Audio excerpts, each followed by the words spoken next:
Fàbregas, directora del CIE Sant Boi Baix Llobregat.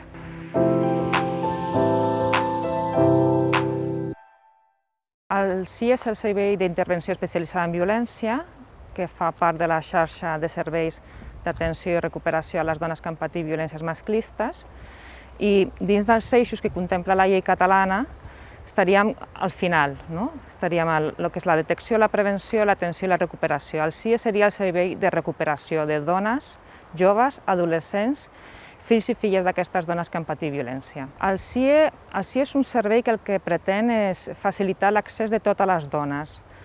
O sigui, qualsevol dona pot trucar al telèfon del CIE o qualsevol servei del Baix Llobregat pot també fer una derivació. El CIE és un servei integral, o sigui, treballa totes les vessants que es puguin veure afectades de les dones que han patit la violència, o sigui, la vessant psicològica, educativa, jurídica, des de la part més social, o sigui, nosaltres el que pretenem és poder entomar i, conjuntament amb la dona, totes les àrees que estiguin afectades. No n'hi ha un perfil concret, qualsevol dona pot accedir, de fet, les dones que estan accedint als serveis són des de dones molt jovenetes que ja han patit algun tipus de violència masclista fins a dones grans que porten molts anys patint violència masclista.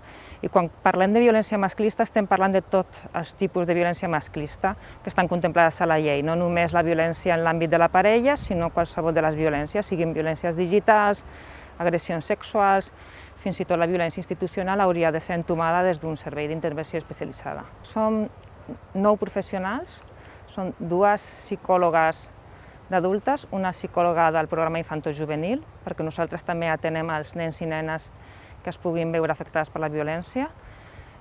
Tenim una treballadora social, una jurista, 2 educadores socials, l'administrativa i la direcció. Jo crec que la pandèmia ha afectat a la vida de les dones en general i, per tant, a les violències en particular. O sigui, el que ha fet és agreujar moltes de les situacions de violència que ja estaven patint les dones, no? Tant per la precarietat laboral i econòmica, no? Que conseqüència de la pandèmia, com el fet de conviure, no? Amb l'agressor molt més del que es convivia abans de la pandèmia. Jo crec que les situacions són molt greus i que sí que, de fet, els telèfons d'atenció i els serveis sí que durant la pandèmia han rebut i estan rebent moltes dones i sí, efectivament, jo crec que ha fet que sigui... Jo no sé si ha augmentat, però que... Almenys també les dones estan donant passes, no? Per poder sortir, per poder fer alguna cosa amb el que les està passant. Jo crec que sí que el que ara sí que està més present, no?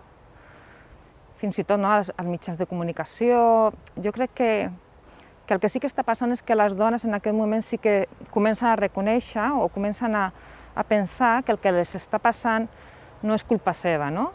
Que alguna cosa, no? Potser no diuen que estan patint violència, no? Però sí que no és normal el que està passant, no? I això jo crec que sí que ha canviat, no?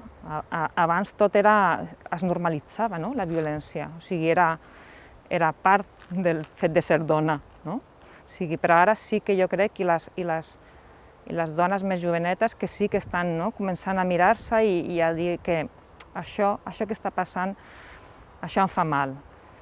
I aquest és el primer moviment de qualsevol dona per poder començar a fer un procés de recuperació. El que jo tinc molt clar és que la violència no és un fet individual, que és el que es pensa, no? Nosaltres normalment assenyalem fins i tot a les dones que estan patint aquesta violència.